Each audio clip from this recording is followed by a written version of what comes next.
एक बार एक नवयुवक अपने गृहस्थ ज़िंदगी से बहुत परेशान हो गया और बहुत से लोगों के पास जाता और काम की पता करता कि कुछ काम करें जिससे पैसे मिले और घर गृहस्थी की काम अच्छा चले।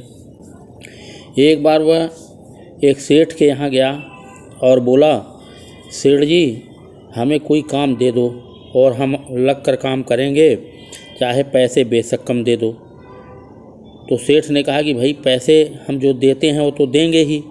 तो उसने कहा कि हमें लंबा काम चाहिए, हम अपने परिवार वालों से परेशान हैं और दिक्कत की वजह से लंबा काम करेंगे, पैसे बेशक कम मिल जाए, क्योंकि हम घर में पत्नी और बच्चों से भी बहुत परेशान हैं। इस प्रकार वह सेठ को ये सब बातें बता दिया और सेठ ने उसका फ़ायदा उठाते हुए काम दिया और सभी कर्मचारियों से उसको 1000-1500 रुपये कम दिया। कुछ समय के बाद वह बालक बहुत प्रसन्न हुआ कि चलो काम मिल गया।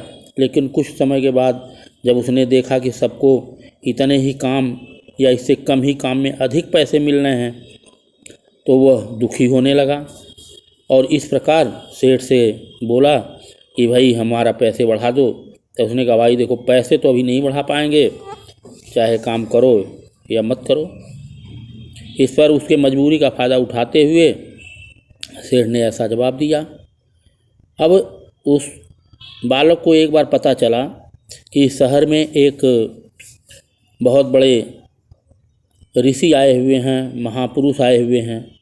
उनके पास हो गया और अपनी सारी बात उनसे बताया कि ऐसी ऐसी बात है, हम बहुत ही परेशान हैं। तो उन्होंने कहा कि देखो, अपने जीवन की सभी समस्याओं को तुमने खुद ही सबको बताई है। आप अपनी समस्याओं को जितना लोगों में बांट दोगे, बता दोगे, वे लोग आपके मजबूरियों का फ़ायदा उठाएंगे ही।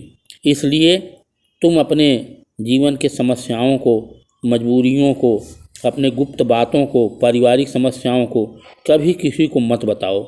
अगर तुम नहीं मानोगे और बताओगे, तुम किसी बातों का ध्यान नहीं रखोगे, तो वह तुम्हारा फ़ायदा उठाएंगे ही। आज तुम्हारे बताने की वजह से ही वह तुम्हें कम पैसे दे रहा है और तुम मजबूरी में काम कर रहे हो। अब आगे ध्यान रखो, आगे इस प्रकार की कोई चीज़ नहीं बताओगे।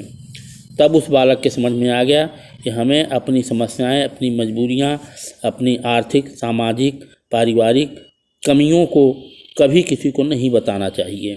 धन्यवाद।